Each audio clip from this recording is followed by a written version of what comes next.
Chief Pollster of the Trafalgar Group, Robert Cahaly. He's actually, he was born in Georgia, raised in South Carolina, and has been doing this really campaigning since he was 10 years old, going door to door. He is one of the guys that has really looked good with the polls. Most accurate national presidential polls of 2020, most accurate midterm polls 2018, 2017, only pollster to correctly call all Georgia 6 special election, most accurate presidential poll in 2016. He's got a good record. We wanted to hear what he is saying, I think, about Georgia. Hi, Robert. How are you doing, sir? Good. I'm hoping that you are going to have some good news, but I don't think you are for the GOP. I'm going to have some good news. Okay. So, all right. So here's what we've got. We think that the turnout needs to be 1,050,000 for both Republicans to win. Now, remember, the early voting was 23% off from the early voting in the fall. So at 23% of the general election day voting, that's only 850,000 roughly turnout. That's not enough. So the question is, what's that turnout going to be? We think it's going to be in the window of between 850,000 today and 1,050,000, and that gives us a split decision. With that turnout, we have Loeffler at 49.7, Warnock at 48.4 with 1.9 undecided. Loeffler wins. We have Ossoff at 49.4 and Perdue at 48.5. Perdue loses.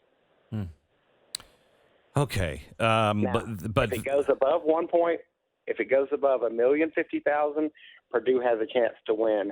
But that is trying to get a turnout in the general election that is higher than November, and I think that's a hill too steep to climb. What is do you measure the passion at all from the Democrats and the Republicans, and tell me about that? Well, and the passion is best demonstrated by that turnout. This election is not going to, if either Republican loses or both lose, they're not going to have lost because a lack of Republican passion. They're going to be lost because somebody took Republican passion and squeezed the life out of it. We had them both winning and widening the gap. We started with Perdue losing and Loeffler winning, and then Loeffler was rising and so was Perdue. Loeffler was outside of the margin of error, and Perdue was winning within the margin of error. And then the 23rd of December happened. And when they came out with the $600 and all the money to the foreign countries, people didn't like it. Trump, of course, read the room, understood, and said we need any more.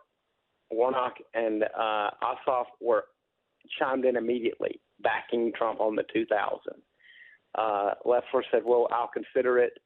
I don't think Perdue made a statement at all that night, and that's when we saw the 5-point drop in the days that came after. Jeez. And then Mitch McConnell, comes out and says, we're not going to do this at all. And so the argument. Did we lose him? Robert is back with us. You dropped out halfway through the conversation, Robert. But we were talking about that what happened with the stimulus package really changed everything. Yeah, I mean, the argument the Republicans have been making for 6 weeks is you don't want to have Schumer as majority leader. You don't want all the bad things the Democrats are going to do. And then all of a sudden the Democrats were going, well, you don't have your $2,000 because of McConnell, and that's who they plan to vote to keep in there. So you're never going to get your money if they win. And that was and for him to call the money socialism affected a lot of people. I mean, that was I don't know whether you saw the tweet I put out. About 75% of people in Georgia wanted it'd be $2,000. I mean, I said at the time, that's as popular as sweet tea, barbecue, and college football. Right. You don't need to be against that. Right. Because when you're giving money to people who are hardworking, who you told not to work, who the government said you can't work, they don't like being treated like people who are getting welfare who don't work. They don't like it. I couldn't agree with you more. I wasn't on the air when this happened. I thought $600 was so insulting. $2,000, I felt as strongly that was insulting. I as a small business owner, and I'm fortunate enough to be doing well, but all of these people that own small businesses like me, I thought, $2,000, what is that going to do? $2,000 is nothing if you haven't worked in 6 months. That's not. It's insulting as well. This is a different kind of situation that we're in. Well, and rarely, I mean, think about it. How often in the history of politics does the government write a check to the taxpayers before an election? And if that happens, you want to be on the side of the bigger check. You know, if less is more, unless you're talking about stimulus. And the other problem is once people know that it could have been $2,000, I mean, we're talking to people on the phone who said, yeah, I got my $600. It just ticks me off, and they didn't say ticks me off, that I could have had $2,000. And so it was an unforced error. If we lose both of them, that's going to be why. But it just didn't need to happen. I think even with their initial missteps, not embracing the $2,000, it's hard to beat them up the last 10 days if people got $2,000 in the bank. But then they're like, what are you talking about? Because these people get the money now. I mean, people have been getting checks in Georgia since last Wednesday. So it struck the wrong chord. It reinforced this idea. I mean, Joe Biden here yesterday saying, well, if they go back, you'll never get $2,000 or anything else. It gave them a talk. It was an unforced error. It gave them a talking point they didn't need. And I mean, I feel like the president did everything he could to help fix that. Unbelievable. Okay, did you say you had good news? You haven't already passed that, have you? Well, winning one is better than losing both. Yeah, it is. It is. I can't imagine. I mean, have you done any polling yet on where people think we're going to be in 6 months if they really start doing all the things that they say they're going to do? The Green New Deal, severe cutbacks with guns.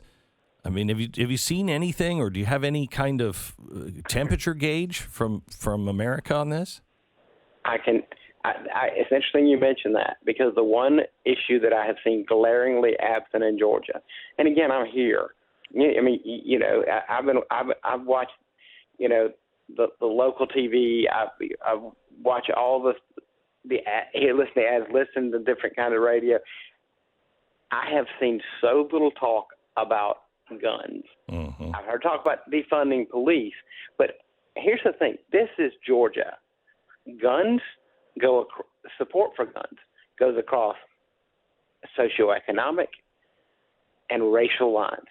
Black people and white people love guns in Georgia. They do not want you taking their guns. And why in the world that was not a front and center issue? It's interesting you saw the president mention that.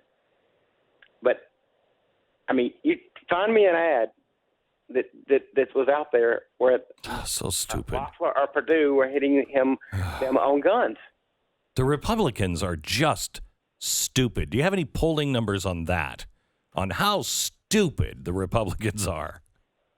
Well, I have a lot of problems with how these campaigns were run, and I feel like two pretty good candidates. I mean, not amazing candidates, but pretty good candidates didn't get the service they deserved.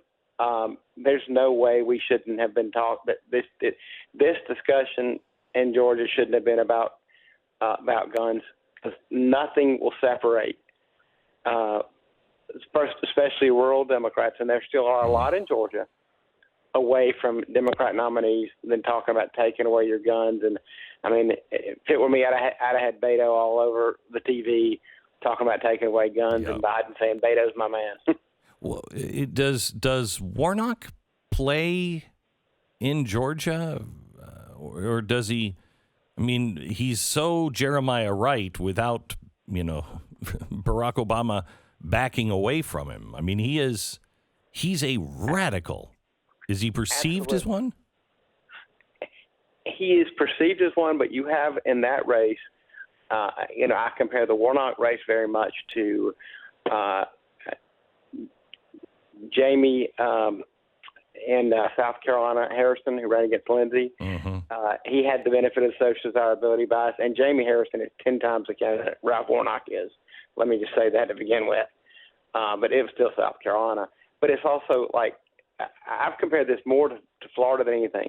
In the Gillum-DeSantis race, there was a social desirability bias, people saying they were for Gillum who had no intention of voting for him. And yet in the Senate race, Nelson and Scott, there was no social desirability bias, what they said who they were for.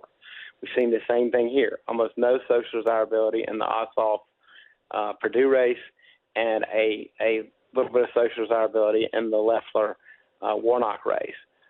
There is, and so I did some studying on who the voters are who are telling us they're for Loeffler and Ossoff, and what I find is they're rural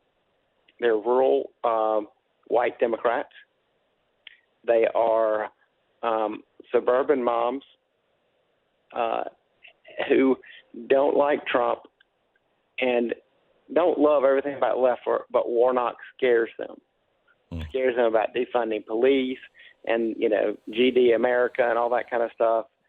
And also saw an appreciable difference with the Hispanic vote, that Loeffler does significantly better, like in the 80s in the Hispanic vote versus Warnock. Wow. Yep. All right, Robert. I mean, pro-choice pastor is a big thing, and it does not play well with most of the Hispanic voters we've polled. Thank you so much for everything. In the last few years, you've been one guy you can really count on and look at, and I think somebody who's using their noodle a little more and trying to understand voters. The Trafalgar Group is where he's the chief pollster. His name is Robert Cahaly. You can follow him on his website at the trafalgargroup.org. Thank you, Robert. I appreciate it. Thank you, sir.